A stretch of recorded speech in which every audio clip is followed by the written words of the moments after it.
C'est bon. Vous êtes bien là, vous êtes bien. Elle me dit que c'est bon, donc ok. François Hollande, on est à un moment particulier de la campagne, un an avant, et il se trouve que vous êtes celui qui a le plus de chances de devenir président de la République dans un an. Est-ce que ça veut dire quelque chose pour vous, ça? La question, c'est de savoir si on a la tête de l'emploi. Est-ce que j'ai la tête d'un président? J'aurai la tête d'un président quand j'aurai été élu président. Et voilà qu'elle surgit, cette tête. Une tête de président qui résiste même au temps. Que n'a-t-il dû la sculpter 10 fois, 100 fois peut-être, la transformer, la protéger, la cacher souvent. Mais contrairement aux apparences, cette tête-là est celle d'un dur à cuire. Monsieur le Président de la République! Blanchi sous le harnais d'un socialisme déjà désenchanté, de batailles rangées le plus souvent gagnées à l'arraché, François Hollande sait ce qu'il doit au passé. Et le voilà qui terrasse un à un ses adversaires, de gauche comme de droite, pour un beau jour de mai, s'emparer de l'Élysée, ce palais que d'aucuns lui prédisaient hors de portée.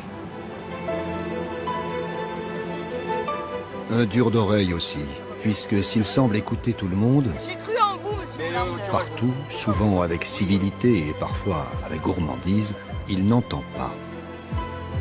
François Hollande n'est-il pas, au fond, la victime consentante d'un monde épuisé par la transparence, l'impuissance et le désenchantement?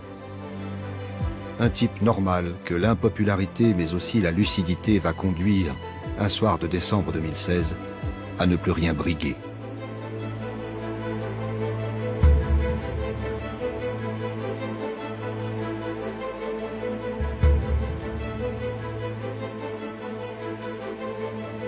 Je pense que s'il est impopulaire, c'est dû à la fois à sa personne, c'est qu'il a déçu beaucoup de gens avec ses promesses qu'il n'a pas tenues. Ah, pour moi, c'est à cause des médias. C'est à cause des médias. Bah, il le montre qu'il est un peu imbécile, on va dire, mais... C'est vrai que Hollande, à chaque fois qu'on parle de lui, on a souvent parlé d'un président qui manquait beaucoup de charisme, qui n'était pas très forcément convaincant. J'ai l'impression que François Hollande et la population ne se sont jamais rencontrés. Les Français, ils ont toujours raison. Non, c'est pas vrai. Ils peuvent se tromper. Peuvent être injustes. Peuvent être injustes, peuvent être cruels. Peuvent être parfois dans l'erreur collective. C'est arrivé dans l'histoire. La démocratie, il faut la respecter, mais elle n'a pas toujours donné le résultat qui était souhaitable pour le pays. Ce qui m'est dit, c'est ne nous décevez pas. Et ça, c'est une phrase très importante.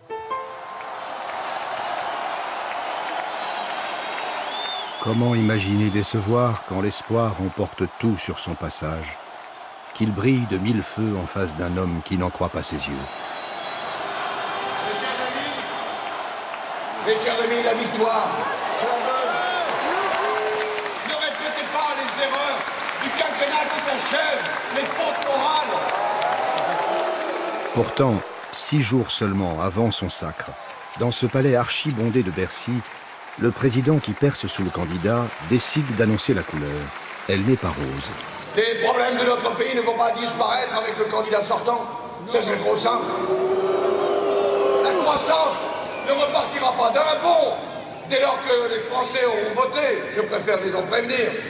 Et même les plans sociaux qui ont été reportés, nous serons obligés, là encore, d'y mettre bon ordre et d'en fixer les limites, mais ils seront là. Je ne veux rien dissimuler, rien cacher sur les difficultés qui nous attendent. Mais en même temps, je veux aussi que les Français retrouvent le goût de l'espérance, de la confiance. Qui se souvient de ces avertissements martelés comme la supplique d'un condamné, de ce verbe éraillé qui, avec fermeté, prévient des lendemains incertains? Je veux en terminer avec l'arrogance, avec les privilèges. Trop tard. La Vox Populi ne veut retenir de cette trouvaille digne de Jaurès, prononcée quelques semaines plus tôt au Bourget. Mon véritable adversaire n'a pas de nom. Il n'a pas de nom. Pas de visage. Pas de visage. Et pourtant, il gouverne. Cet adversaire, c'est le monde de la finance. Cette phrase sera son boulet.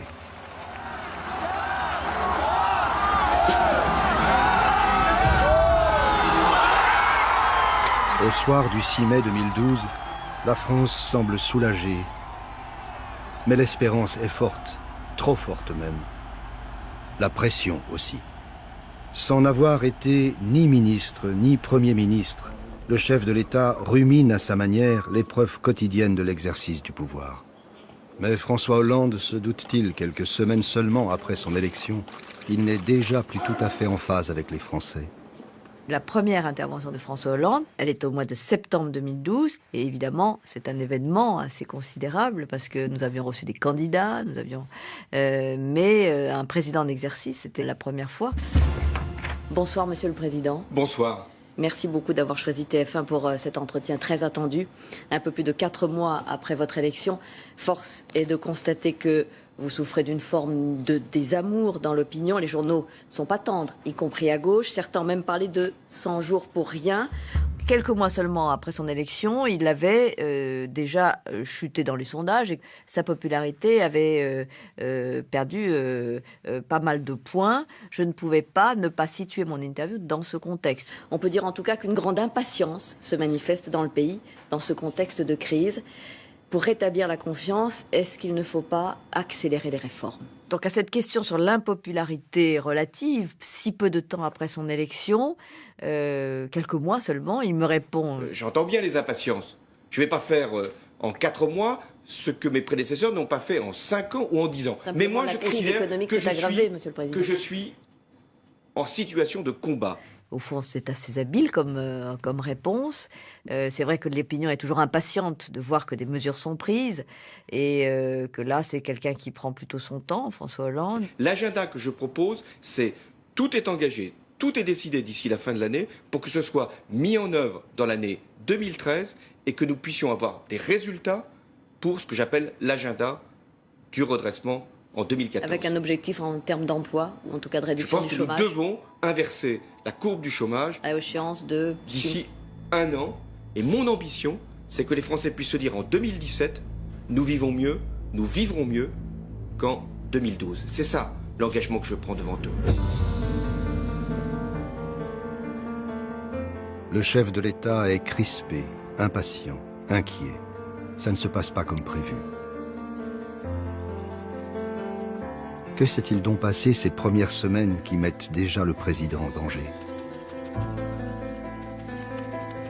C'était très curieux ce mois d'août 2012. Je suis arrivé à l'Élysée à ce moment-là et j'ai eu l'impression de pénétrer dans un château de la Belle au bois dormant. La crise est là, les plans sociaux s'empilent au mois de juillet. On se souvient de PSA, des chiffres de la croissance qui sont en berne et le pouvoir disparaît au début du mois d'août.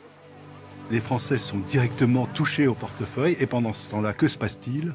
L'exécutif est en vacances alors qu'il vient d'être élu. Les Français se disent, mais où est l'incarnation du pouvoir? Où est le président? Où est celui qui nous dirige?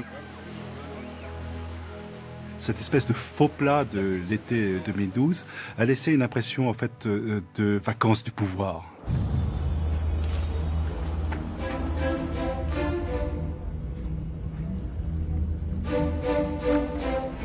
On a le sentiment, d'une certaine façon, que François Hollande, du candidat au président, ne prend pas la mesure de la fonction et ne change en rien sa façon d'être, d'une certaine façon. C'est ça que les Français lui reprochent.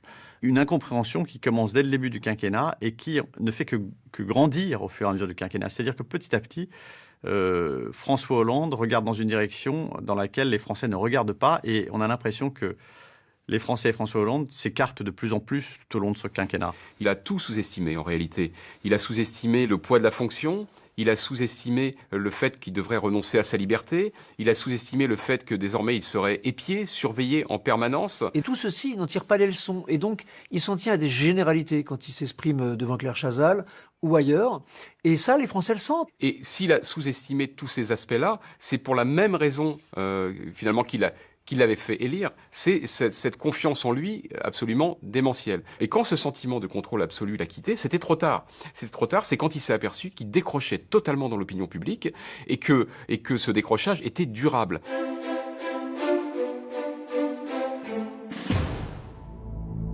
François Hollande, il n'a pas eu d'état de grâce. Il est candidat surprise et il gagne une élection que la droite considérait comme étant acquise pour elle, parce qu'elle considérait que le pays était en phase idéologique avec elle. Donc c'est un intrus dans le paysage. Et il est d'autant plus intrus que dans sa propre famille politique, il n'y a pas de consensus dès le départ.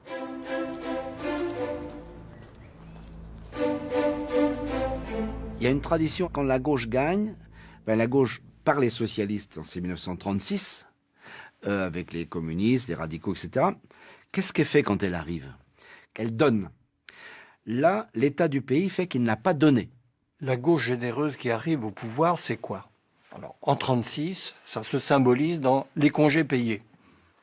Avec François Mitterrand, ce sera les nationalisations, ce sera le temps de travail. Mais qu'est-ce que ça peut être aujourd'hui? Est-ce qu'il y a aujourd'hui une mesure symbolique marquant une sorte de rupture avec l'ordre habituel des choses?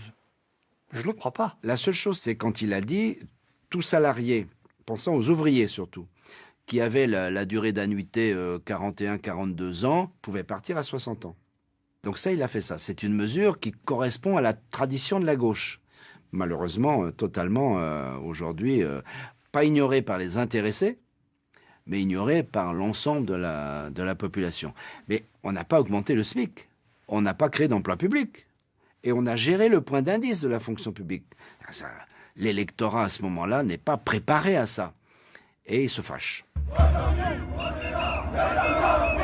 Bien sûr qu'ils auraient dû s'engager davantage. Bien sûr, parce que voilà, c'est des familles derrière, c'est nous, c'est les sous-traitants, tout ça. Oui, il faut que le gouvernement il s'engage plus que ça. Je crois que c'est dans les premières semaines, les premiers jours, que l'on doit imprimer sa marque.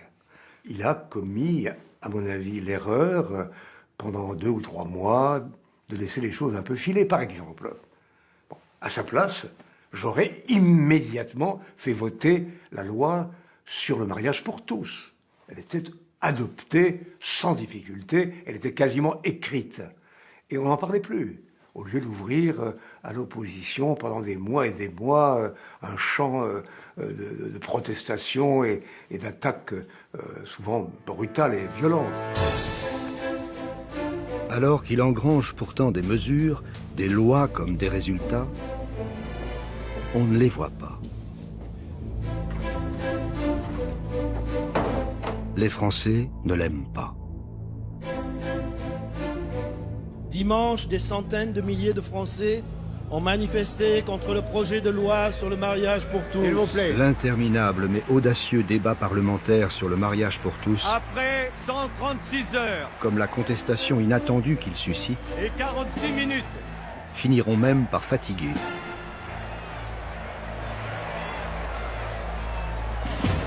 Et puis, c'est la poisse qui commence. Dans un TGV, en plein mois de décembre, 6 mois à peine après avoir formé son gouvernement.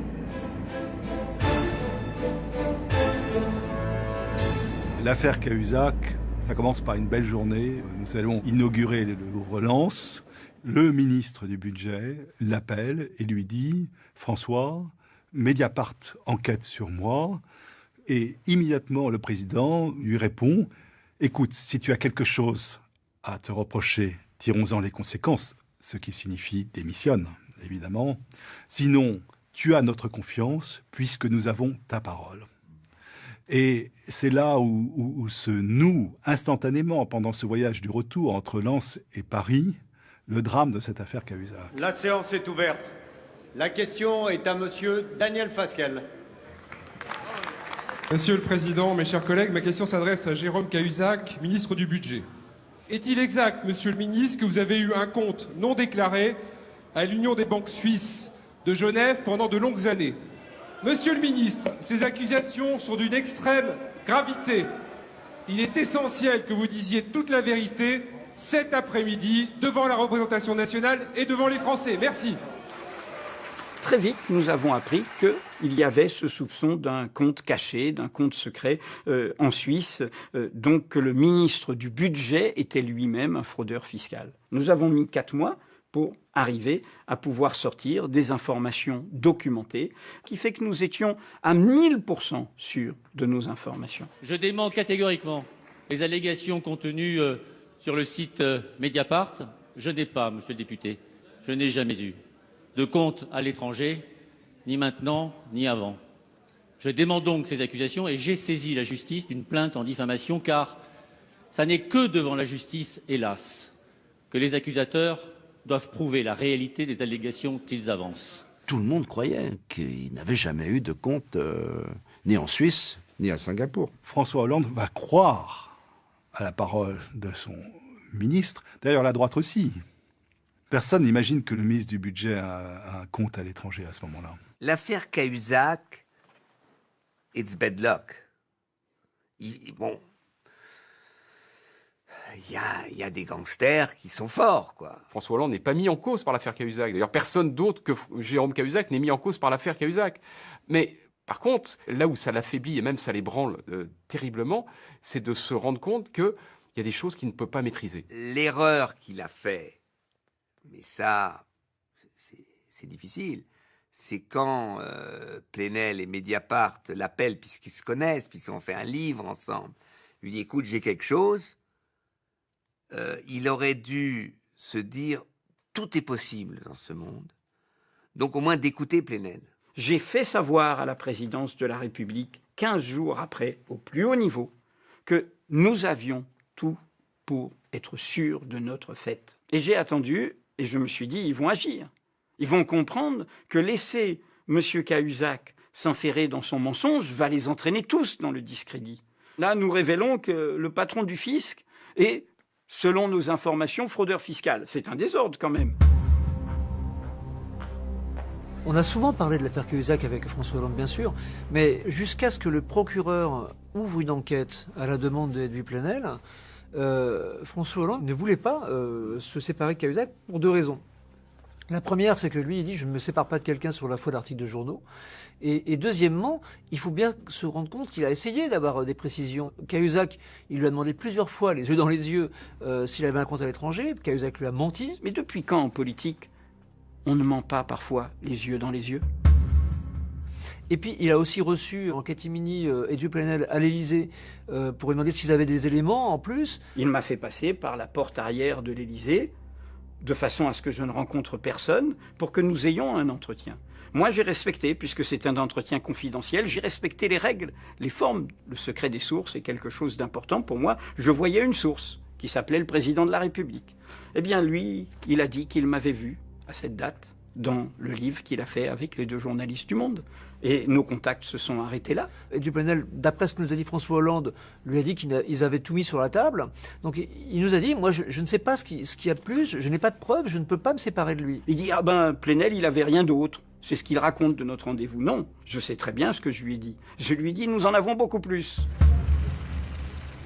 Et à partir du moment où le procureur a ouvert son enquête et que le fameux enregistrement avec la voix de Cahuzac qui disait qu'il avait un compte en Suisse a été authentifié, là, il a tranché immédiatement. Et cette affaire Cahuzac, si vous voulez, c'est l'illustration par l'absurde du drame de François Hollande. C'est-à-dire qu'il a tranché immédiatement alors qu'on l'accuse d'être indécis. Et en plus, on lui a reproché justement le coup de la République exemplaire. Mais lui, il renverse l'argument en disant, mais justement, c'est la République exemplaire.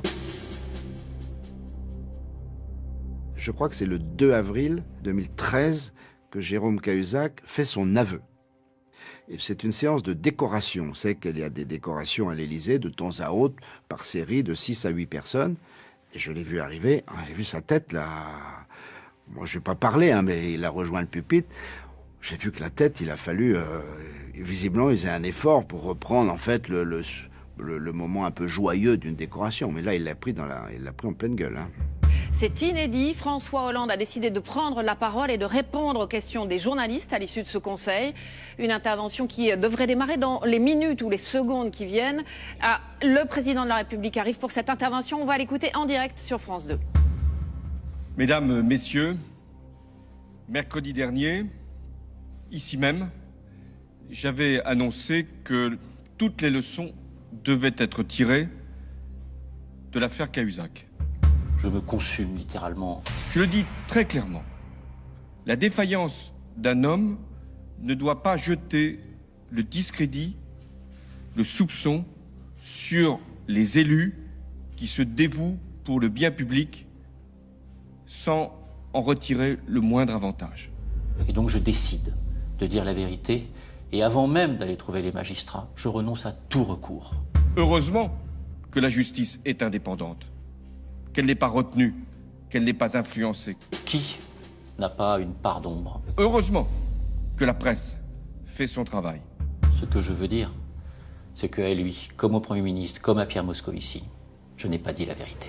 Une haute autorité sera créée, totalement indépendante. C'est l'effet de souffle de l'affaire Cahuzac qui a permis la création du parquet financier, la création de la haute autorité sur la vie politique et le fait que, enfin, Bercy, le ministère des Finances, s'attaque à l'évasion fiscale au point que des milliards sont rentrés dans les caisses de l'État. Tous les députés étaient contre la haute autorité de la transparence de la vie publique.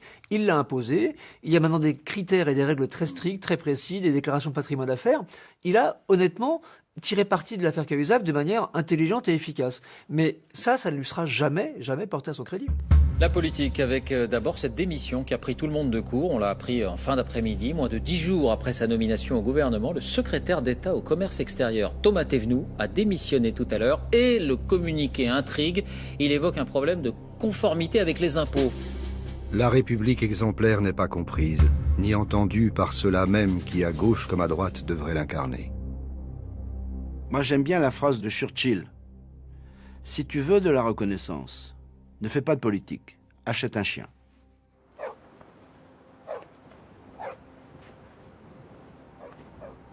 Le Mali fait face à une agression d'éléments terroristes venant du Nord, dont le monde entier sait désormais la brutalité et le fanatisme. En conséquence, les forces armées françaises ont apporté cet après-midi leur soutien aux unités maliennes pour lutter contre ces éléments terroristes. La ville de Tombouctou est tombée, on a fait des parachutages cette nuit et les forces françaises et maliennes tiennent Tombouctou. Et vous venez lui annoncer? Je lui ai déjà prévenu ce matin, cette nuit. C'était à quelle heure dans la nuit? C'était vers 5 heures.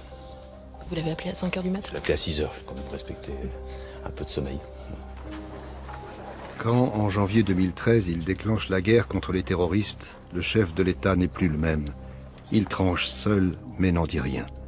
Son ministre de la Défense, qui le connaît bien, l'avait compris. Ces décisions, il les a prises sans aucun état d'âme. Parce que là, ça a révélé une partie de son caractère que les Français ignoraient. Encore une fois, c'est une lame, cet homme. Sous ses dehors très ronds, il peut être impitoyable. Et pour la politique extérieure, pour prendre des mesures fortes, pour faire la guerre, tout simplement, c'est une qualité. C'est une qualité. S'il n'était pas intervenu au Mali avec cette rapidité, le Mali serait dirigé aujourd'hui par un gouvernement terroriste. Dans ces moments dramatiques, d'intensité dramatique très forte, il se révèle être totalement dans la fonction. Il se coule très bien dans les habits gaulliens de la Ve République. Et il devient cette espèce de chef de guerre. Nous sommes partis à 4 heures du matin et c'était 24 heures chrono. On est monté dans des Falcons pour aller à Bamako. Le président français est grave et solennel. Après 3 semaines de guerre éclair, les conquêtes s'accumulent, mais la victoire finale n'est pas acquise. Et à Bamako, on traverse des avenues où les gens crient « Vive la France !»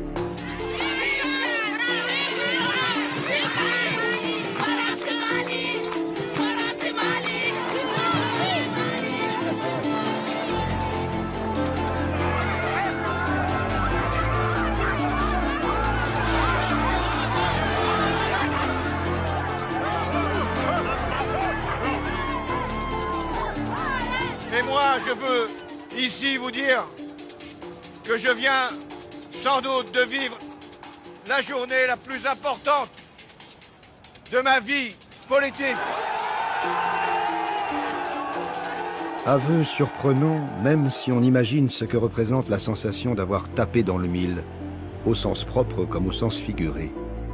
François Hollande avait juste compris à ce moment-là qu'il faisait corps avec les Français. Il y a un moment d'hyper-responsabilité, parce qu'il sait que des cercueils peuvent revenir. Il se rend compte assez rapidement, en fait, que la fonction est tout sauf normale. Et très rapidement aussi, il va se confronter à quelque chose de terrible, qui est l'exercice du pouvoir régalien. Engager les troupes, présider les cérémonies d'hommage aux soldats tués dans la cour des Invalides. Le tragique le rattrape. Et il aura cette très très jolie phrase un jour dans une interview, il dira « La mort habite la fonction présidentielle ».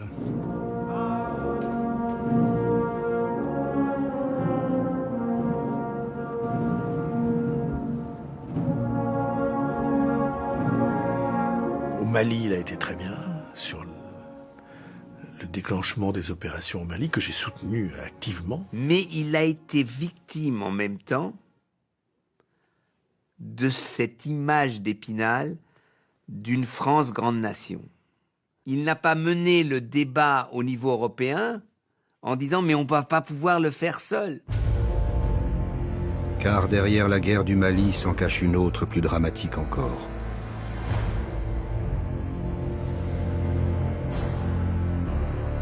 Mesdames, Messieurs, au moment où je m'exprime devant vous, le monde est saisi d'effroi. Après la confirmation de l'utilisation d'armes chimiques en Syrie. François Hollande était prêt et considérait qu'il fallait intervenir, pas tout seul, avec les Anglais et les Américains notamment et d'autres. Cameron et Obama l'ont lâché. Le président Obama a souhaité demander au Congrès l'approbation. Si la décision du Congrès n'était pas positive, alors la France n'agirait pas seule, mais elle prendrait ses responsabilités.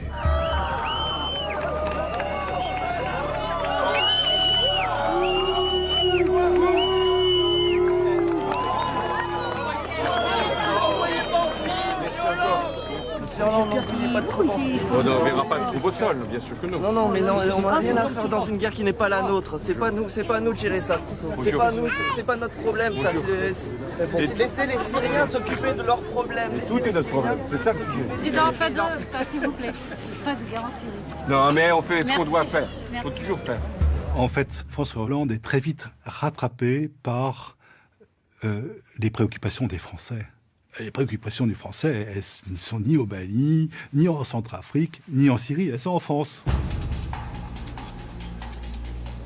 Alors qu'à la rentrée 2013, il cherche à reprendre la main de ses concitoyens, soudainement, une mouche le pique. François Hollande est en train de s'enferrer dans la gestion d'une affaire d'expulsion d'une gamine de 15 ans, alors même que personne ne lui demandait de le faire. L'affaire qui suscite beaucoup de réactions, celle de l'expulsion de la jeune Leonarda, cette collégienne du Doubs. Elle a été renvoyée avec sa famille dans le pays d'origine du père, le Kosovo. La nationalité exacte des enfants reste encore imprécise. Il va en faire une affaire personnelle, cette affaire Leonarda. Il va vouloir la gérer lui-même. Et il va improviser en quelque sorte. Une improvisation aux effets dévastateurs. Toujours est-il que les conditions de départ de ces immigrés suscitent encore des manifestations de lycéens et de collégiens. Il y en avait aujourd'hui. Une enquête a été ouverte et les conclusions seront rendues demain. Et c'est la jeunesse du pays des droits de l'homme qui, dans un même élan, met les pieds dans le plat et s'indigne. D'accord, il y a la loi, mais il y a la loi et il y a aussi le cœur. Il faut avoir un peu de bon sens. Pourquoi les enfants seront responsables des parents? Les parents, peut-être qu'ils ne sont pas, eux, français, mais les enfants, ils sont ici, ils vivent ici, ils connaissent qu'ici, ils sont étrangers dans leur pays. La gauche est mal à l'aise. Le pouvoir, lui, tergiverse. Manuel Valls, Vincent Peillon et Jean-Marc Ayrault étaient sur des positions différentes. Et il se retrouve, lui, le samedi matin, être obligé de prendre la parole sur une cote mal taillée qu'il décide pour protéger l'ensemble de ses ministres, pour contenter tout le monde, et en l'assumant qui plus est lui-même à la télévision, alors que ça n'est pas à lui de le faire. Leonarda, si elle en fait la demande compte tenu des circonstances, et qu'elle veut poursuivre sa scolarité en France, un accueil lui sera réservé. Et à elle seule. Il y a des choses qu'on ne fait pas. On ne sépare pas une famille. Voilà, t'es de gauche, mais même t'es pas de gauche. T'es humain. T'es humain, tu fais pas ça. Je remercie M. Hollande, mais sans mes parents, non. Merci. Parce que c'est grave, je peux pas me débrouiller toute seule, moi. J'ai à peine 15 ans, je peux pas me débrouiller toute seule. Il s'en veut d'avoir pris la parole trop vite, mais parce qu'il y avait un conflit entre ses ministres. Et il pense qu'en prenant la parole, il règle le conflit avec ses ministres. L'affaire n'est pas préparée, elle est mal maîtrisée. Personne ne lui dit qu'il y a Leonarda à l'autre bout du fil. Il y a eu un manque de discernement. Et ça devient évidemment quelque chose d'assez surprenant. Alors évidemment, tout le monde dans son idée avait fait une faute, sauf lui. Manuel Vallas parce qu'il s'était exprimé trop tôt à la télévision, son entourage parce qu'ils auraient dû le dissuader de parler, etc. Bref, lui n'avait fait aucune véritable erreur. Mais en tous les cas, il décrivait le rôle des uns et des autres comme s'il y était tout à fait extérieur. Il pouvait évidemment ne s'en prendre qu'à lui-même parce que c'est lui qui a voulu aller trop vite dans l'arbitrage, alors que le rapport qui avait été commandé est un bon rapport pour lui. Il montrait qu'il n'y avait pas eu faute de l'État et que donc la France pouvait, même y compris avoir de la générosité, mais sans s'être trahie. De tout cela, il en a conscience une semaine après. Il accuse le coup. Clairement, quand on le voit, il accuse le coup. Et il a cette phrase très dure en disant, en pestant contre son Premier ministre, Jean-Marc Ayrault, et ses ministres en disant, on est dans un système où la pyramide est inversée. Tous ces gens-là devraient me protéger et c'est moi qui les protège. Et là, on a envie de lui dire, oui, mais Monsieur le Président, c'est vous qui l'avez institué ce système. Seul il l'est, surtout depuis que la guerre l'a transfiguré. Secret, il l'a toujours été. Impénétrable, il l'est désormais. En réalité, les Français ne s'expliquent pas ce que leur président fait, sinon écouter, observer, plaisanter. On gagne quelque chose? Encore une fois, s'il te plaît. Encore, merci beaucoup, Monsieur le Président.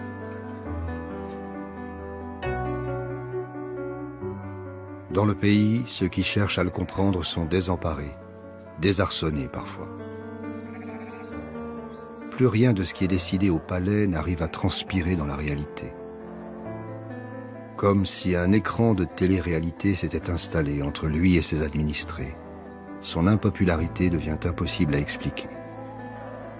Je pense que l'impopularité de François Hollande est plus liée à un problème de communication, de cafouillage au niveau de l'équipe gouvernementale, plus que sur le bilan général, parce que ça fait partie des présidents qui ont fait une bonne partie des choses qu'il avait promis. Je pense qu'être impopulaire, c'est pas un problème en soi. J'aurais aimé qu'il le soit pour de bonnes raisons. Il y a des gens aujourd'hui qui sont très, très, très malheureux, très en demande de pouvoir bosser, contrairement à ce qu'on peut croire. Nous, les Français, on pense qu'un homme seul, pendant 5 ans, va répondre à toutes les aspirations et à tous les enjeux de la société. Donc, dès le début, les dés sont pipés. Un président de la République française, il a peut-être pas les moyens de son ambition. En clair, c'est pas lui qui dirige. Je crois qu'il est trop humain, il est trop sympa, ce gars-là, en fait. Oui, je trouve qu'il essaye de mettre de l'humour dans ce qu'il dit, dans ce qu'il fait, mais c'est pas ce qu'on attend, c'est pas sa fonction. Moi, je suis pas forcément sympathique, mais j'essaie d'être efficace.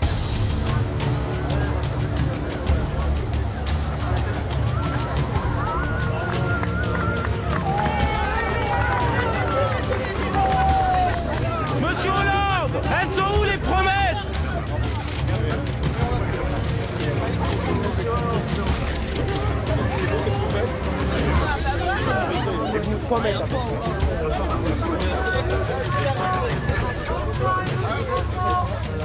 Franchement, le changement, c'est maintenant. Il est où ton changement? Il arrive. Il met la même politique de la droite à tous les niveaux. J'attends qu'il se réveille un peu, ce peuple, pour lui d'essayer de prendre des photos avec lui comme si c'était une star. Alors qu'on a voté pour lui pour qu'il nous sorte de la merde. Et là, ils sont tous autour de lui en train de nous prendre des photos. C'est pour ça que je suis pas content. Là, il y a eu une erreur politique. On n'a pas dit l'état de la France tel qu'il était réellement. Voilà. Donc, on prend un train de mesures fiscales qui vont être, pour notamment les classes moyennes, un véritable matraquage. Et on n'a pas donné la raison honnête de pourquoi on le faisait. C'est-à-dire qu'on était dans une situation de dépôt de bilan. Si tu n'es pas capable d'entraîner une certaine opinion publique à comprendre tes évolutions et tes changements, donc d'appeler un chat, eh bien, les Français, ou une grande partie de son potentiel majoritaire, se retournent contre lui. Et du coup, les gens, et ça c'est normal, ne comprennent pas bien vers quel horizon on se porte. Juché sur son piédestal présidentiel d'où il peut observer, tendre l'oreille et réfléchir, On se demande parfois si le président arrive à discerner ces Français qui le soutiennent de ceux qui désormais le combattent.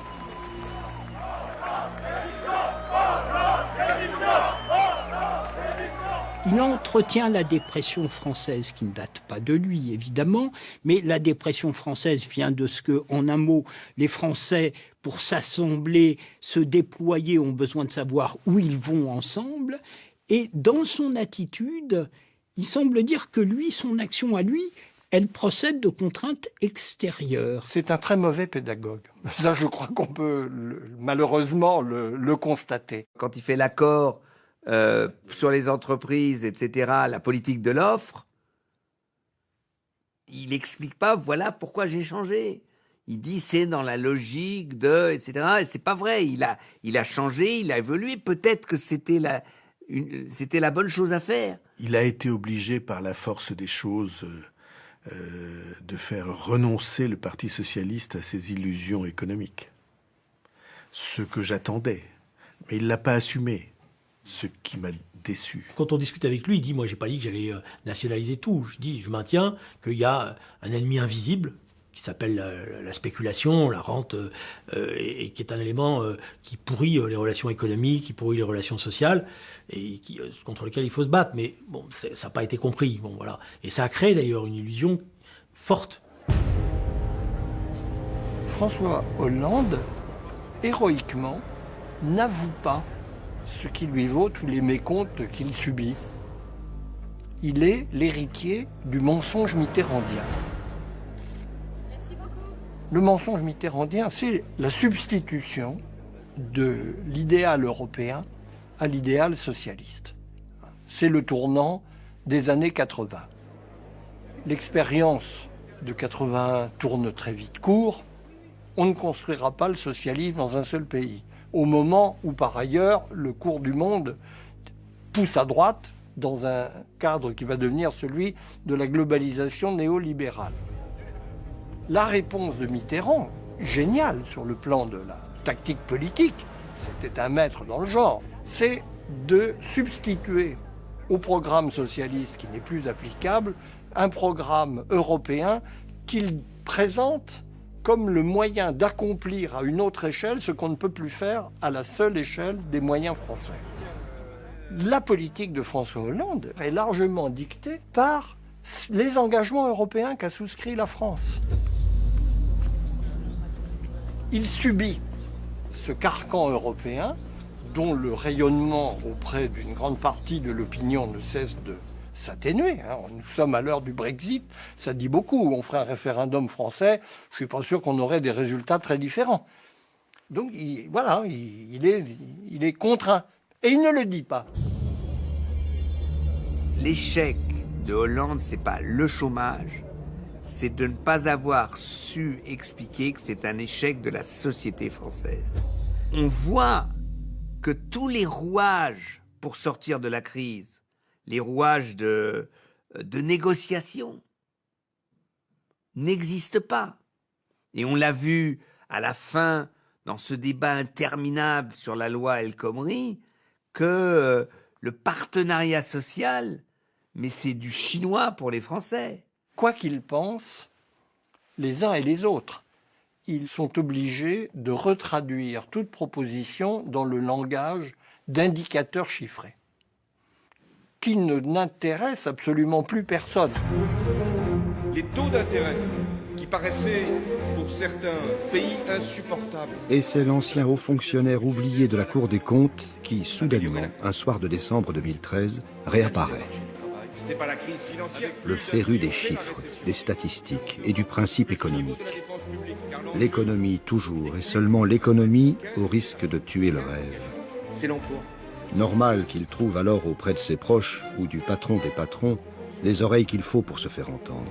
Mieux encore, les mots et les slogans pour se faire comprendre.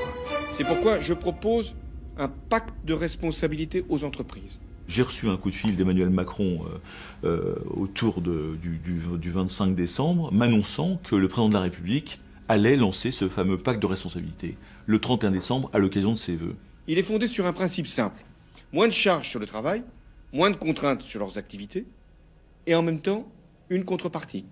plus d'embauches et plus de dialogue social. Je me suis fait élire le 3 juillet 2013 et j'ai rencontré le président de la République le 4 juillet 2013. Je lui ai dit que s'il voulait en effet retrouver de la croissance pour le pays et donc créer de l'emploi, il n'avait pas d'autre solution que de jouer et de parier sur l'entreprise.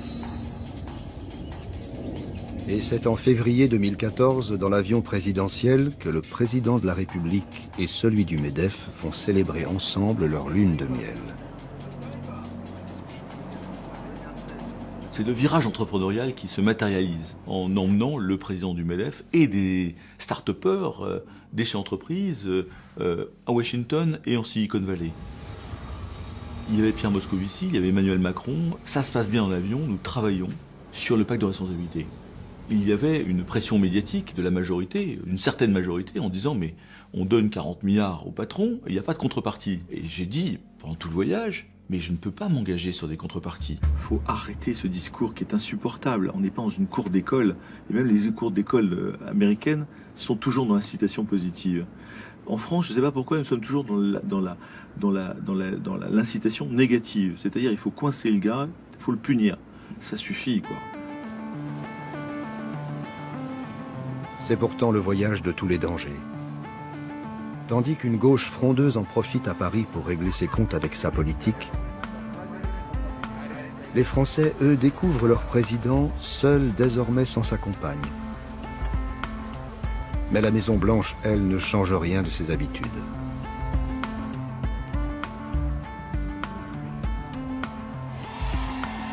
Pour l'heure, le président savoure l'honneur qu'on lui réserve. Vive la France, God bless America, and long live the alliance between our great nations. À votre santé. Comme le bonheur perceptible d'avoir pactisé avec celui qu'il imagine être son sauveur. Il sera même dit que j'ai fait applaudir le président du MEDEF. Je ne doute pas qu'il me rendra l'appareil le moment venu. Ça fait partie du pacte de responsabilité, j'imagine. Le patronat, il passe son temps à demander. Il ne donne pas grand-chose en contrepartie. C'est d'ailleurs un des problèmes de la société française. C'est qu'on a un patronat qui demande le dialogue social, mais le dialogue social, c'est toujours pour avoir plus. C'est jamais pour rendre. Rappelez-vous, ce patron du MEDEF qui se balade avec un badge en disant « Vous m'abrogez telle loi, j'ai 1 million d'emplois ». Là, on n'a jamais vu les millions d'emplois. Alors, j'avais en tête 1 million d'emplois. C'est possible, à la condition que... Et pour afficher cette ambition, je l'ai mis sur un pin. Soutenir les entreprises, c'est soutenir ceux qui y travaillent. C'est le sens du pacte de responsabilité, de solidarité. C'est un cadre pour que dans les 3 ans qui viennent, chacun sache ce qu'il a à faire, ce sur quoi il peut compter, de manière à ce que des engagements soient pris et tenus. Et ça vaut pour tous les signataires, et notamment pour la partie patronale, parce que le dialogue social, ça suppose qu'il y ait négociation, et donc qu'il y ait des engagements mutuels. Ce choix n'est pas facile devant les Français, alors qu'il y a tant de besoins insatisfaits. Ce choix n'est pas facile devant la majorité. Je lui ai dit, tu n'as plus la majorité de ce que tu es en train de faire. Parce que le Parti socialiste et le cœur de son électorat, et la gauche en général, n'a pas du tout été préparé à ce que tu fais. Tu le fais dans l'intérêt national. Ça peut se défendre, ça peut même se comprendre. Mais sur le plan électoral, t'as un hiatus. Les gens qui ont élu François Hollande ont élu le président dont l'ennemi était la finance, et non pas le président qui allait faire 40 milliards de transferts de charges des ménages vers les entreprises. Donc là, il y a effectivement une forme de péché originel de François Hollande. Il s'est privé, finalement, de ce qui faisait sa qualité. C'est ce que j'explique. Il a mal répondu aux 3 questions essentielles, qui sont les questions qui vous permettent de bien gouverner. Qui t'a élu, pourquoi et pourquoi faire? C'était un homme de synthèse, un homme de calme, de pondération. Il s'est mis à faire celui qui décide seul. Et d'ailleurs, les membres du gouvernement pouvaient même essayer d'être loyaux. Quand vous n'êtes pas au courant des raisons d'une décision, que même vous la découvrez dans le journal, c'est très dur. Le moment est venu d'en finir avec une certaine idée de la gauche et, comme si de rien n'était, de remanier. En mars 2014, c'est son ministre de l'Intérieur qui est en situation. C'est lui qui le nomme à Matignon. Mais on continue dans la bonne humeur et mine de rien, de mélanger les genres et de refermer le piège. Benoît Hamon, Arnaud Montebourg, qui ont essayé de me convaincre qu'il fallait rester au gouvernement, m'ont dit c'est un homme plastique, tu verras, il va faire comme on veut, etc. Merci à vous d'avoir donné de votre temps sans ménager votre peine. Dans ces temps où l'action publique est contestée et où la tentation du chacun pour soi l'emporte trop souvent. Il a fait des choix politiques que je conteste, la nomination du Premier ministre et le choix de la ligne politique d'amplification du pacte de responsabilité, etc., qui était, à mon avis, en fracas total avec ce qu'exprimait et ce qu'avaient exprimé notamment lors des élections municipales les électeurs qui avaient voté pour lui en 2012, et je trouvais que c'était une erreur. Un gouvernement de gauche est attendu davantage encore sur sa capacité à répondre à ces exigences.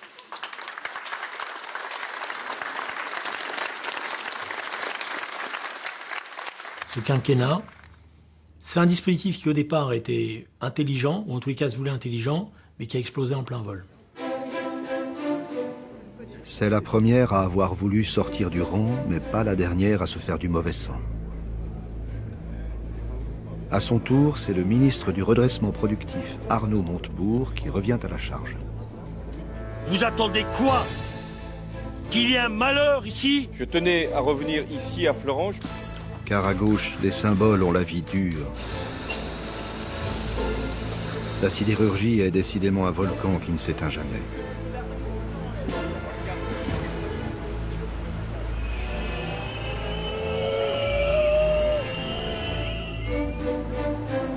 Dans le train qui le ramène le soir à Paris, François Hollande ne dit rien. Il s'isole et cisèle son discours du lendemain. La question du départ d'Arnaud Montebourg a été posée au moment de la crise de Florange.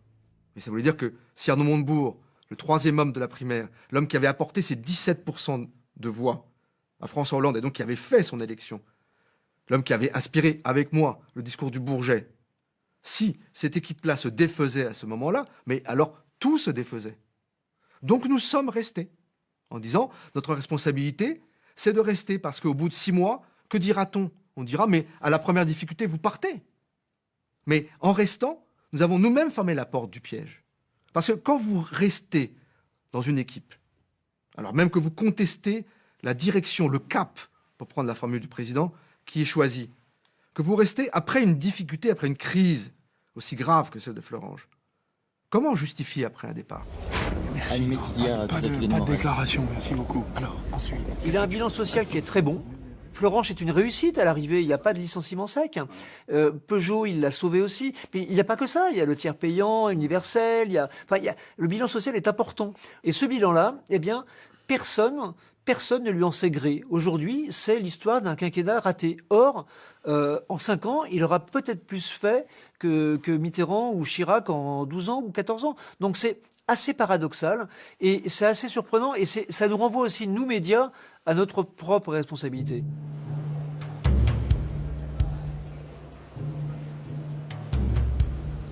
À mi-mandat, son impopularité est si consistante qu'elle fait vendre, à droite comme à gauche. Le Hollande bashing bat son plein, tandis que le principal intéressé, imperturbable, semble plus que jamais prisonnier de son palais, mais aussi d'une actualité qu'il ne cesse lui-même de commenter.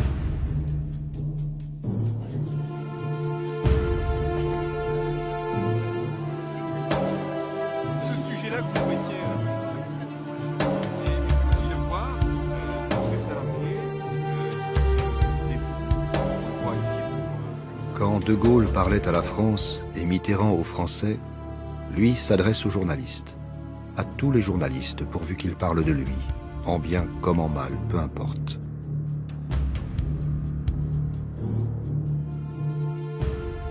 Mais qui est donc ce personnage énigmatique, capable de sourire, de grimacer, d'enlacer comme de converser à longueur de journée, mais incapable d'exprimer ce que les autres attendent ou cherchent à comprendre?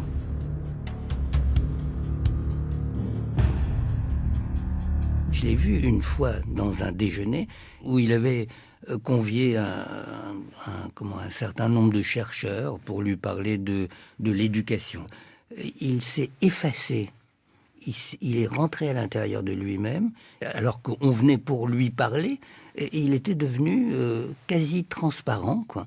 Et on ne sait pas à qui on parlait. C'est-à-dire qu'il était rentré à l'intérieur de lui, et il n'était plus visible, en quelque sorte.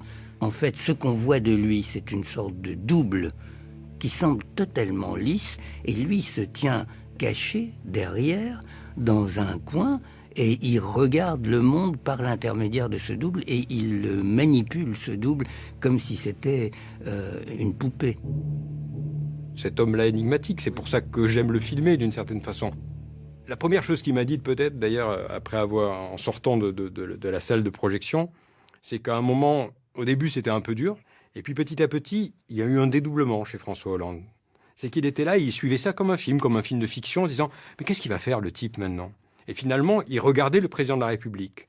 Et c'est ça qui est formidable, c'est-à-dire que cet homme-là est un analyste politique hors pair, un commentateur exceptionnel. Mais parfois, on lui dit, mais c'est drôle parce qu'il est acteur aussi. On se dit, mais en fait, le président, c'est lui. J'ai appris en Afrique que pour diriger un village, il faut 2 personnages. Il y a celui qui est le roi du jour et il y a le roi de la nuit. Hollande est un roi de la nuit. Le roi de la nuit, c'est celui qui manipule les objets derrière. Et le roi du jour, c'est celui qu'on exhibe et qu'on montre au peuple. Il gesticule comme ça. Et au fond, si on avait Hollande et Sarkozy ensemble, on aurait le président parfait.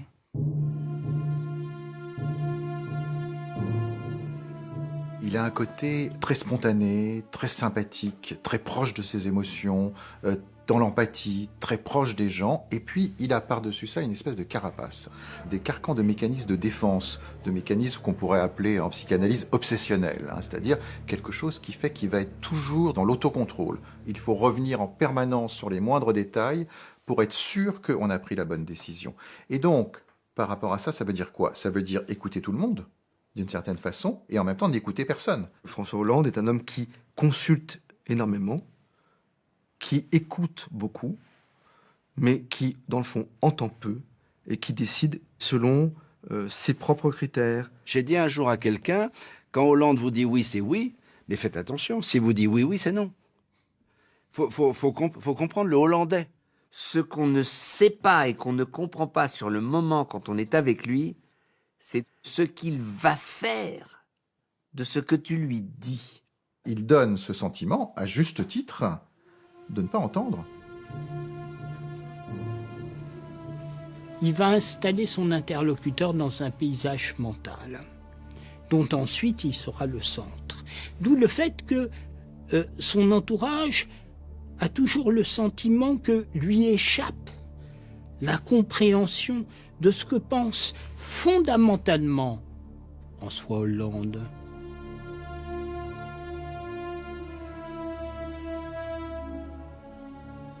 Je pense que c'est quelque chose qui s'est décidé à la puberté. On sent la puberté chez Hollande. C'est un deuxième garçon. Et donc il a un grand frère. Et c'est le grand frère qui s'est opposé au père, qui a dit « moi je veux ceci, moi je veux cela ». François Hollande n'a pas fait ça. Il a dit « je vais faire semblant d'obéir au père pour noyer le poisson, et puis ensuite je vais révéler ce qu'il y a dans mon ventre, mais plus tard, et il se rendra compte de qui je suis ». Il n'y est pas allé par la confrontation, il y est allé par la dissimulation. Les rapports humains avec lui sont relativement faciles. Sauf que, effectivement, il y a une part, et c'est normal, de mystère, de secret, que je ne cherche pas nécessairement à déchiffrer. Son fils lui-même, par exemple, Thomas, dit quand mon père est dans une pièce, je ne sais jamais par quelle porte il va sortir. C'est quelqu'un, finalement, dont on dit qu'il parle beaucoup, et parle beaucoup à la presse, mais c'est, je dirais, une forme, non pas d'apparence, mais de comportement extérieur qui masque un sujet introspectif. Et ces discussions politiques, il les tient finalement avec un cercle assez restreint qui est un peu toujours le même, qui est celui de Julien Drey, qui est celui de son fils Thomas Hollande, Ségolène Royal aussi, qui joue un rôle très important dans la deuxième partie du quinquennat. Il y a Bernard Poignant, qui est un historique, qui est l'ancien maire de Quimper, qui est un vieux compagnon de route de François Hollande, qui sont dans le quotidien l'Élysée. Chacun prétend l'influencer. Moi, je peux dire, j'ai une petite part, je pense que c'est fondamentalement quelqu'un qui est très libre. Et son fils lui dit, mais si, tu as quand même des amis, tu as Jean-Pierre Jouyet, par exemple, que tu pourrais appeler auprès de toi. Et quand Jouyet est venu en 2014, nous on l'a vu, Jean-Pierre Jouyet, une seule fois, et il nous a parlé de la solitude de François Hollande. C'est-à-dire qu'il nous a dit, j'ai découvert à quel point cet homme-là était seul. Et il nous a dit aussi, Jean-Pierre Jouyet, je vous avoue que si jamais il continue à être seul comme ça, on va vers la catastrophe, la Bérésina, parce que personne ne peut tenir en étant aussi seul à la tête d'un pays comme la France.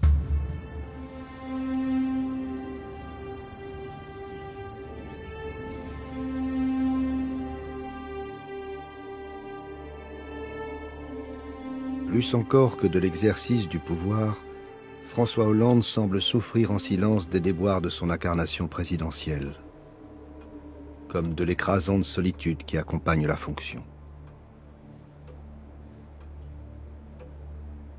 Quand je rentre dans le palais de l'Élysée, il y a une chose qui me glacifie, c'est le silence. C'est presque un silence mortifère. D'ailleurs, c'est pas un hasard si on dit le palais de l'Élysée. Et ça, je pense que ça pèse énormément. François Hollande, c'est un homme qui aime vous téléphoner à 19h, qu'est-ce que tu fais ce soir, on va manger, qui veut parler de la télévision le lendemain matin, de ce qu'il a vu, qui va lire les journaux. C'est plus un dirigeant d'un open space, comme dans une grande boîte, où on discute. Et quand il était premier secrétaire, c'est comme ça que ça se passait. Mais la plupart du temps, tout le monde poussait la porte. T'as du temps? Oui, ben rentre, viens, assis-toi. Donc il y avait un accès, d'ailleurs. Souvent, y compris son secrétariat, le critiquait parce que tout le monde avait accès à François Hollande. Il s'est laissé enfermer par ce qu'est l'Élysée, en restant quand même François Hollande. Donc ça n'a pas pu fonctionner. Et ça fait que ces images absolument, disons, destructrices de lui sur sa moto, par exemple, ont été ravageuses. Qu'est-ce que c'est que ce mec? Il veut continuer à faire ce qu'il veut, quand bien même il serait président de la République. Et il en a été de même pour sa vie intime. Il a cru qu'effectivement, il pouvait continuer à prendre son scooter et aller discrètement chez un tel ou une telle, et que ça n'intéresserait personne. Il y a la tragédie de l'image.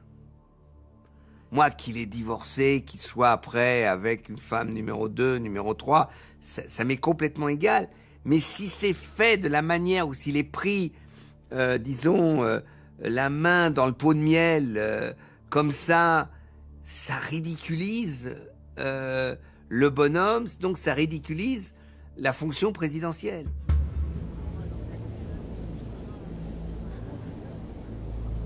Moi, je commence à tourner vers le 15 août 2014. Et donc aussitôt, il y a ce qui a été jugé par tous les commentateurs comme une séquence dévastatrice pour son image, qui est le discours de l'île de Sein, où François Hollande prend l'eau physiquement.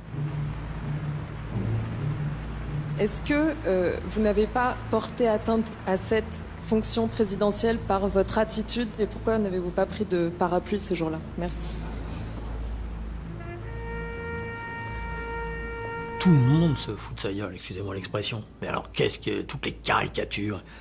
Et c'est vrai que la première réflexion qu'on a, c'est de dire, mais pourquoi il n'y a pas quelqu'un avec un parapluie à tes côtés, ou à vos côtés, monsieur le président? Et lui dit, mais... Et il a une réponse qui est très forte, il dit... Il y avait des anciens combattants, il y avait des élus qui étaient sous la pluie, trempés, qui savaient que cette cérémonie avait quelque chose de sacré. Et vous pensez que j'aurais pu aller quérir un parapluie? J'aurais été protégé, et ceux qui étaient là, qui étaient pour une part des résistants, qui avaient risqué leur vie, eux, ils continuaient à prendre la pluie. Parce que ça pouvait atteindre l'image du président de la République, mais moi je pense tout le contraire. Je pense que président de la République, dans ces circonstances, ça consistait justement à être sous les intempéries. Monsieur le Président, la presse a été sévère à votre égard et à l'égard du gouvernement depuis votre arrivée au pouvoir. Comment vous vivez, vous réagissez à ce qu'on a appelé le Hollande bashing? Je parle l'anglais couramment, enfin, ou presque. Je peux donc traduire cette expression pour des téléspectateurs. C'est-à-dire une espèce de... Je vais reprendre une expression anglaise, de punching ball peut-être. Est-ce qu'il faut se désintoxiquer des énergies fossiles? Mais je ne veux me désintoxiquer de rien, parce que je ne suis, comment dire, dans aucune addiction. Vous avez remarqué? Président normal. Et vous savez, cette capacité qu'il a de faire des blagues. C'est l'État en quelle année, ça? C'est... 1918. Voilà, voilà 1918. C'est des blagues de potache, hein, parfois. Tu n'étais pas venu, toi, en 1918. Quand vous avez une classe, par exemple, hein, le premier de la classe, il est visible parce que c'est le premier de la classe. Le dernier de la classe, il est visible aussi parce que c'est le dernier de la classe, quoi. Et puis, il y a des personnages qui ressortent parce que, par exemple, ils font rire tout le monde. Ils présentent leur force par une pirouette. Et ça, je trouve que ça l'a desservi beaucoup. Et je pense que ça doit être aussi un de ses défauts, c'est qu'il n'arrive pas à ne pas le faire. Je vous mettre dans le tableau, c'est ça? Oui. La perche. La perche, c'est pas moi. L'humour, pour lui, c'est quelque chose de très important. Il nous l'a dit plus d'une fois. Je considère que l'humour, c'est une vertu cardinale, quoi. Faire des blagues ou des remarques assez fines, c'est quelque chose qu'il aime profondément. Et pour lui, il n'était pas question d'y renoncer au motif qu'il serait devenu président de la République. Alors vous, monsieur le maire, vous avez le sens de la réalité. L'affection, vous l'avez témoigné, mais vous avez toujours dit, il faut venir avec une annonce. Heureusement, madame le préfet m'avait prévenu. Et donc je le remercie, elle mérite donc vos compliments. Elle m'avait également prévenu de cet avertissement. Alors je suis venu avec le ministre de l'Intérieur. Mais ce n'est pas là la seule annonce. Et le seul cadeau que je peux vous faire. C'est déjà formidable. Et si vous êtes comblé par cette seule présence, je ne vais pas plus loin dans mon propos. C'est ça un rigolo. Un rigolo, c'est quelqu'un qui, il arrive, tout le monde rit.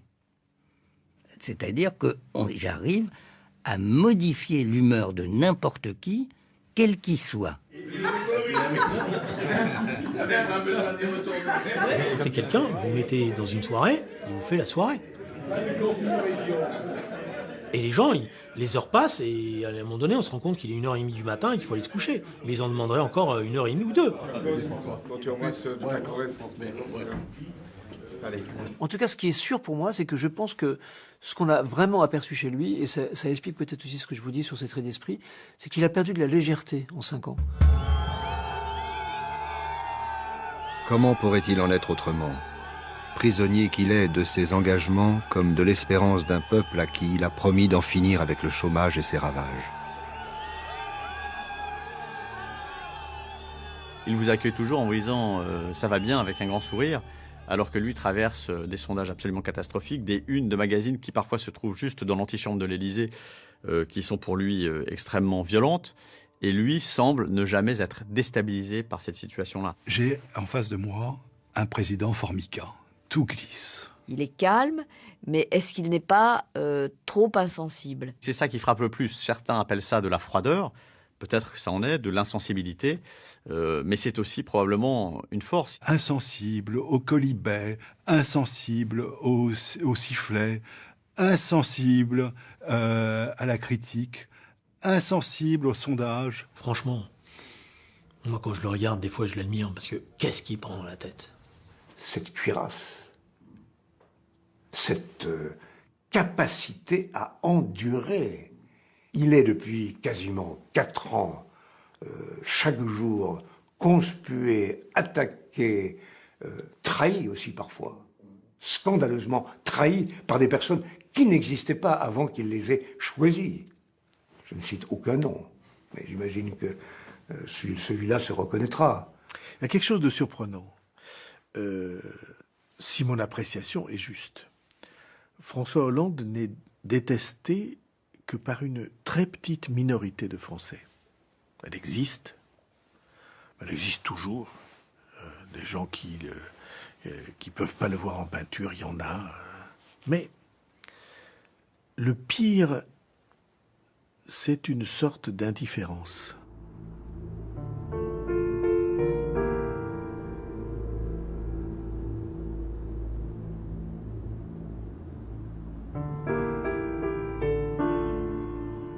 Le pire, c'est que un président soit insaisissable.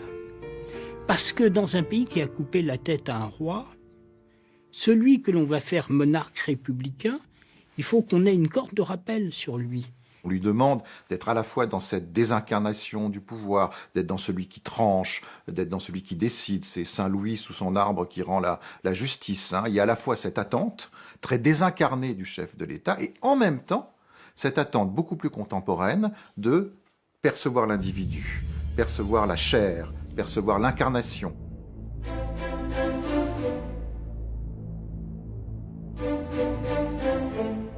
Il est très empêtré dans son corps, Hollande. Il ne sait pas quoi en faire. Il ne sait pas quelle posture adopter. Il n'a aucune souplesse dans la façon dont il se présente. Il ne joue pas de son charme. Son physique semble être un ennemi pour lui.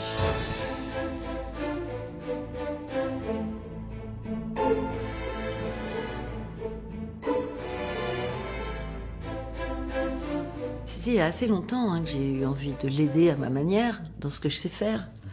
C'est-à-dire que j'ai eu envie qu'il mette des bretelles, qu'il ait des jambes beaucoup plus fines, qu'il ait des épaules moins carrées comme on voit à la télévision. Il peut paraître un peu indifférent ou pas, mais il ne se rend pas compte par moments de tous les gens qui sont autour de lui, quelquefois, je crois. Je sais comment il est, je sais qu'il a -9 à chaque œil.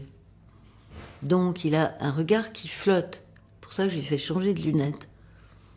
Il ne voit pas loin. Pas loin, mais ailleurs, c'est certain.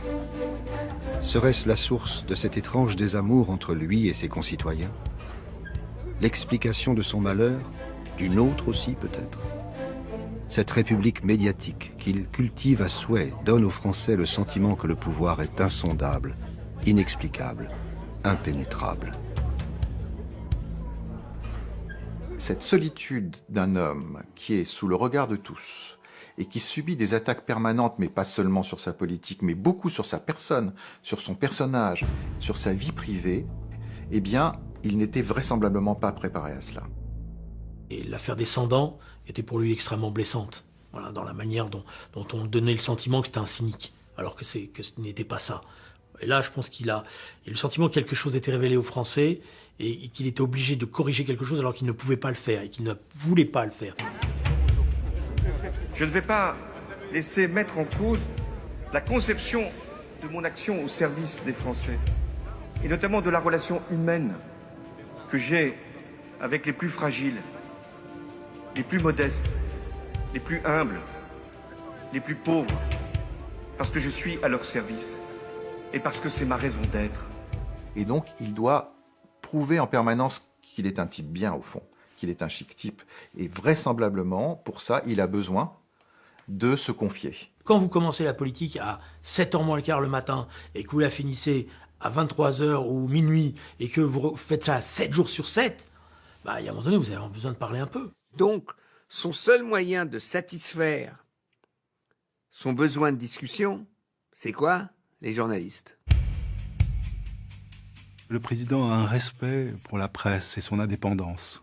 Chevillé au corps. Il adore la presse. Il adore l'AFP, ça tombe bien. J'ai toujours pensé qu'il aurait aimé être journaliste. François Hollande, d'une certaine façon, pousse la transgression de Nicolas Sarkozy jusqu'à son terme, en s'exposant matin, midi et soir, en commentant le moindre fait politique, en restant un commentateur de la vie politique. Lorsqu'il parle des autres, et y compris de ceux qui lui sont le plus proches, que ce soit Stéphane Le Foll, un Manuel Valls, un Jean-Pierre Jouyet, etc., il n'en parle pas comme un ami ou comme un proche, il en parle comme un journaliste qui serait à l'extérieur, qui dirait « Bon, celui-là, il n'est pas très loyal, mais il est intelligent. Celui, au contraire, il est trop loyal. » Pour Jean-Marc Ayrault, il nous dit « Il est très, très fidèle, mais ce qu'il y a, c'est qu'il est totalement inaudible. »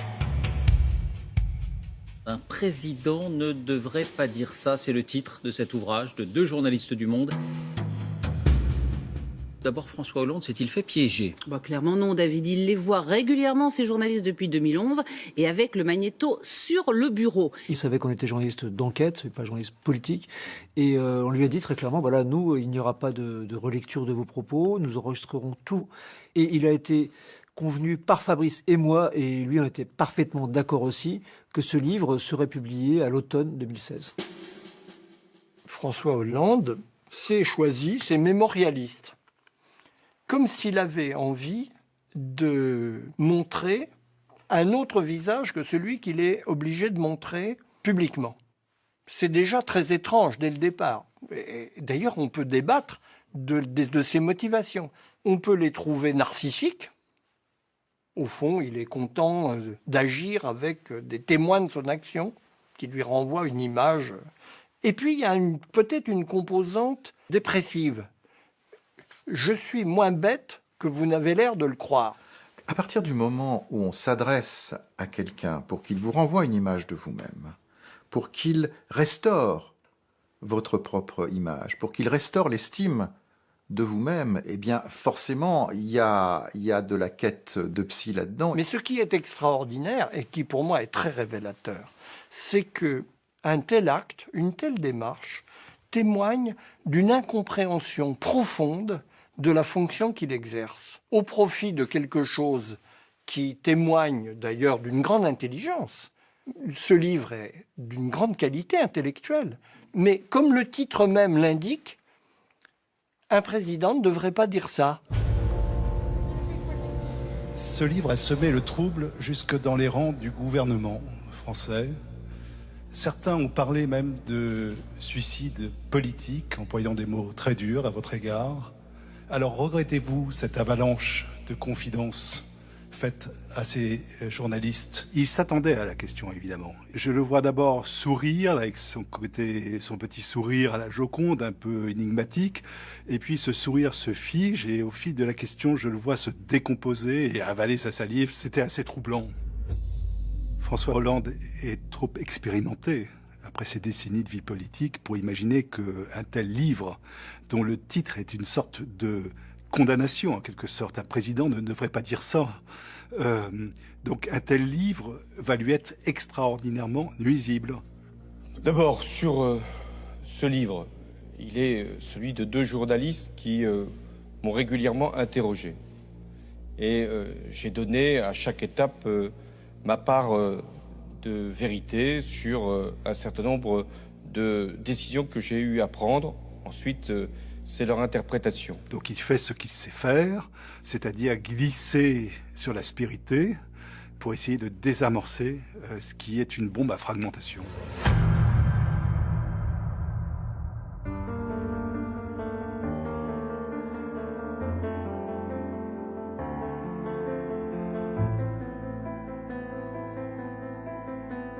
J'attends d'un chef d'État qu'il parle peu, parce que les mots sont importants. Je crois qu'un chef d'État qui parle tout le temps, il fait perdre la valeur des mots. Parce qu'un chef d'État qui s'exprime rarement, un petit peu comme le roi des Belges, qui sort rarement... Enfin, la comparaison, elle est un peu insolite, mais on dit que quand le roi des Belges parle, c'est rare. Donc du coup, vous avez tout le pays qui l'écoute religieusement. Ce qu'on attend du président de la République, c'est qu'il incarne la fonction.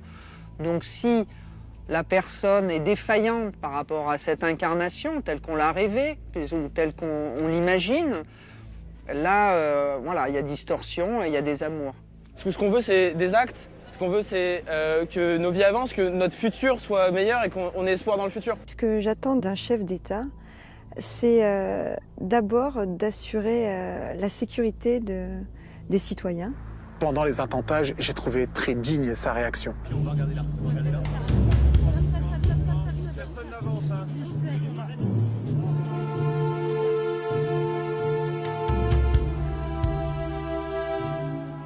Quand en 2015 la France est la cible d'attentats tous plus odieux les uns que les autres, c'est la mort qui, une fois encore, vient chercher François Hollande. C'est elle qui fait de ce chef de guerre pourtant mal aimé l'incarnation incontestée du pays, le symbole éloquent d'une patrie sidérée, mais unie.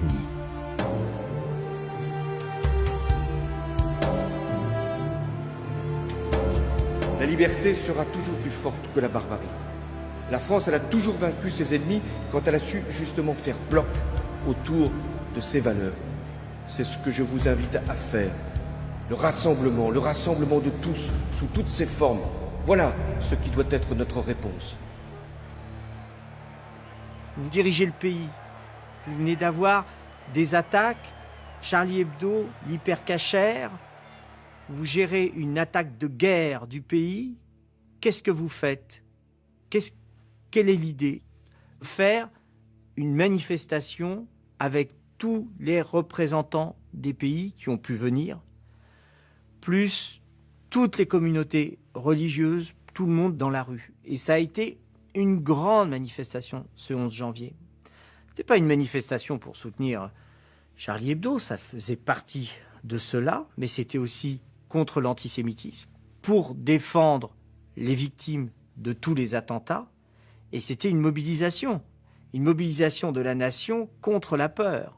Et ça donnait la plus grande manifestation de tous les temps qu'il y ait eu en France.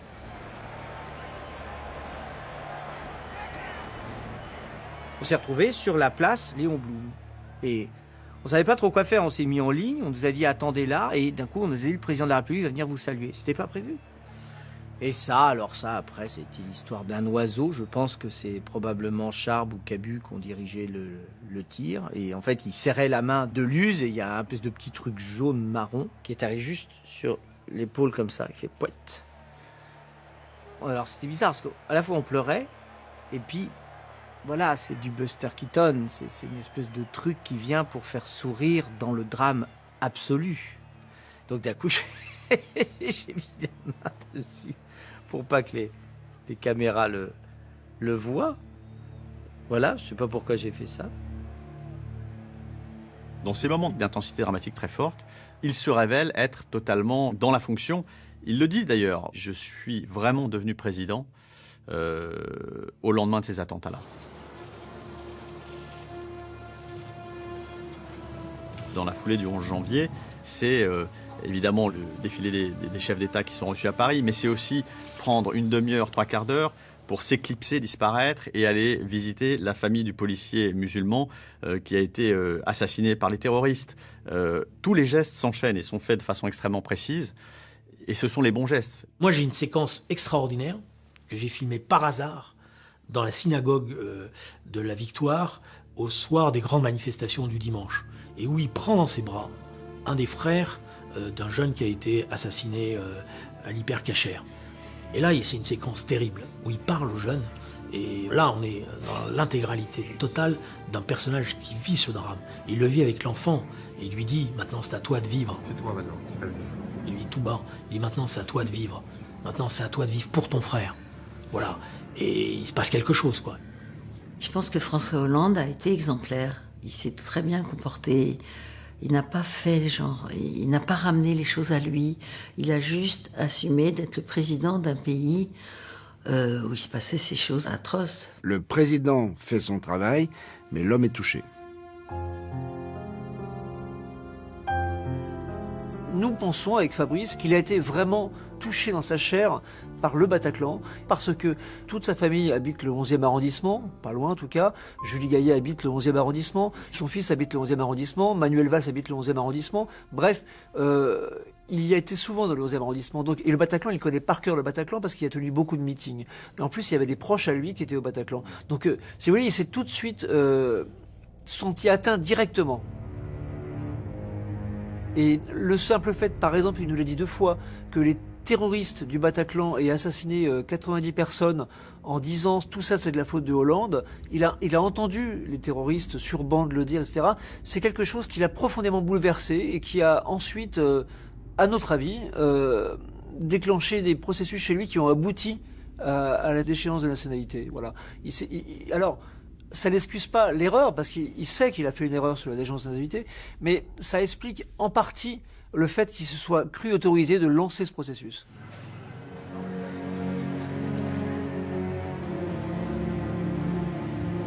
Comment cette France unie mais traumatisée a-t-elle pu être vaincue par un symbole politique aussi dévastateur et précipiter la chute de celui qui, abandonné des siens, finira par renoncer?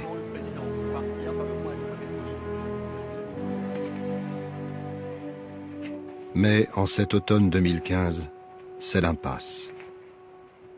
On a bien vu tout de suite qu'en plus, il avait senti que la droite ne lui ferait aucun cadeau, que ça ne se passerait pas comme après Charlie Hebdo, qu'il n'y aurait pas d'unanimité. Et il s'est dit, mais comment je vais me sortir de ça, quoi? Ce qui s'est produit hier, c'est un acte de guerre.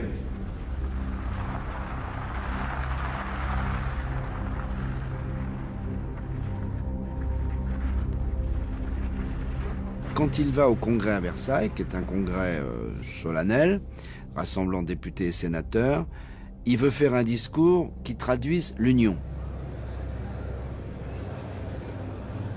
Cette solennité de Versailles était nécessaire au regard du drame dans lequel était le pays, et donc du développement possible autour de ce drame. Et cette volonté de tout de suite opposer l'unité nationale était la seule manière d'éviter les affrontements. Et donc ça, c'était un geste politique très fort. Et s'il ne mettait pas la question de la déchéance de la nationalité dans son discours à Versailles, il n'arrivait pas à donner le sentiment qu'il voulait rassembler. Pourquoi? Parce que dans la minute qui suit, toutes les caméras seraient tournées vers la droite qui aurait dit « c'est bien, mais il nous faut la déchéance ». Je pense qu'il avait dû avoir le sentiment, et peut-être même des assurances verbales, que Nicolas Sarkozy et Marine Le Pen s'accorderaient sur ce point. Peut-être il s'est dit que là, il y avait le moyen, au fond, de créer un climat nouveau. L'objectif des terroristes, c'était quand même de faire exploser le cadre national. C'est d'arriver à un affrontement communautaire, ou de créer les conditions d'un affrontement communautaire. S'il n'y a pas l'union du pays, mais c'est une partie de la victoire pour Daesh et pour les terroristes. Moi, je suis un enfant de la guerre d'Algérie. Je sais ce que c'est que les ratonnades. Je sais ce que c'est que les ratonnades après les attentats. C'est les premières choses que j'ai vues avec mes yeux d'enfant. Or, les attentats, ils sont faits pour ça. Pour qu'après, chacun voie l'autre comme un ennemi et veuille s'en prendre à lui. Et là, on peut raconter tout ce qu'on veut. Certes, la France a tenu, mais le rôle du chef de l'État, de ne pas se laisser emporter par les passions, de maîtriser tout cela, de rassembler la communauté nationale, c'est important. La France est en guerre. Monsieur le Président de la République! Les actes commis vendredi soir à Paris et près du Stade de France sont des actes de guerre. Ce sont des Français qui ont tué vendredi d'autres Français. Nous devons pouvoir déchoir de sa nationalité française un individu condamné pour une atteinte aux intérêts fondamentaux de la nation ou un acte terroriste, même s'il est né français.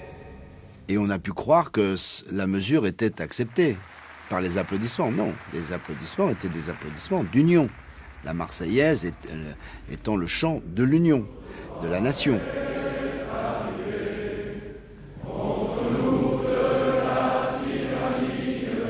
Il a été courageux d'aller sur place, je pense qu'il a eu raison de le faire, et il a eu les mots justes. Et je pense que le seul moment où ça bascule, c'est au moment du congrès, où il fait ce coup tactique sur la déchéance, où il perd beaucoup finalement. Et on le verra qu'après, sur le moment, on se dit « Ah, quel joli coup tactique, il a été applaudi par tout le monde ». Mais à quel prix? Il n'y a que la première marche qui coûte pour dévaler un escalier. Après le 13 novembre, sortir la déchéance de nationalité, c'est-à-dire l'idée de la purification nationale. Considérer que l'ennemi est extérieur et étranger, alors que les terroristes viennent de notre terreau, de notre histoire sociale. Sortir cette arme idéologique, qui non seulement n'a aucun sens pour nous protéger du terrorisme, c'est basculer exactement dans cette politique de la peur. Mes chers collègues, la séance est suspendue pour quelques instants afin que je puisse raccompagner le président de la République. On ne peut pas faire de la tactique avec les valeurs. Ça ne marche pas. C'est marcher sur les dents du râteau, vous vous prenez le manche dans la figure. Et je crois qu'il s'est totalement trompé. Totalement trompé. Parce que, en fait, il y a des sujets sur lesquels c'est pas possible. Moi, que des types qui avaient tué des Français se voient retirer une de leurs deux nationalités, je ne pensais pas qu'il y avait la moindre atteinte au moindre principe.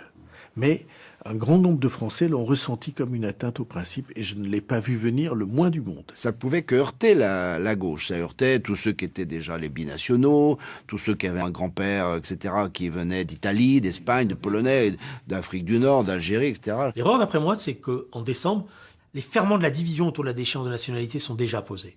Alors, c'est vrai que si on s'en fie au sondage, cette mesure est encore très populaire, mais les ferments de la division sont là. Parce que ce que j'appelle la gauche militante est choquée par cette mesure-là. Elle voit les dangers que ça peut représenter. Je quitte le gouvernement sur un désaccord politique majeur. Je choisis d'être fidèle à moi-même, à mes engagements, à mes combats, fidèle à nous, tel que je nous comprends. Et là, à ce moment-là, l'erreur, d'après moi, c'est de ne pas avoir dit il n'y a pas de possibilité d'unité, il n'y a pas de possibilité de rassemblement, on en arrête là. Mais le mal est fait. Le retrait contraint et forcé de la loi le 30 mars 2016 sonne déjà le tocsin. Je n'ai qu'un seul regret, et je veux ici l'exprimer, c'est d'avoir proposé la déchéance de nationalité parce que je pensais qu'elle pouvait nous unir alors qu'elle nous a divisés.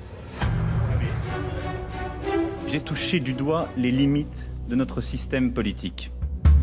L'émancipation prévisible de son ministre de l'économie et la sortie à l'automne du livre « Un président ne devrait pas dire ça » feront le reste. Plus personne ne parle des chiffres encourageants sur l'emploi, du redressement des comptes de la Sécu, ni des retombées décisives de la COP21 sur le changement climatique. Non, le chef de l'État le plus impopulaire de la Ve République a décidé d'en finir. Mais fidèle à ses habitudes, il préfère sourire et n'en rien dire. Quand il choisit le jour et l'heure de son renoncement à briguer un second mandat, personne ne comprend vraiment ce qui se trame. Je m'adresse à vous ce soir pour vous faire connaître la décision que j'ai prise dans la perspective de la prochaine élection. J'ai décidé de ne pas être candidat à l'élection présidentielle. Au fond, pourquoi un président devrait-il, par principe, se représenter s'il n'est pas porté par une évidence de la réussite de son action? C'est le président normal qu'il voulait être, avec des vicissitudes qu'on connaît, qui finalement accomplit sa normalité par un acte inhabituel, mais qui est dans l'esprit de la République, plus que dans l'esprit des institutions telles qu'elles ont fonctionné jusqu'à présent. Vive la République et vive la France.